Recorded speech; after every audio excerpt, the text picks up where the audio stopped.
किसान अपने खेत की ओर जा रहा था। रास्ते में उसे एक घायल तोता मिला जो उड़ नहीं पा रहा था। किसान दयालु था।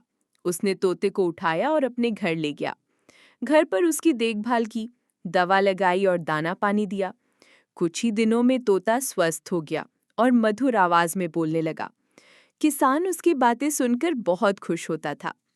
तोता रोज किसान को सुबह जगाता और खेत जाने की याद दिलाता। किसान और तोता अच्छे दोस्त बन गए और दोनों साथ में खुशहाल जीवन बिताने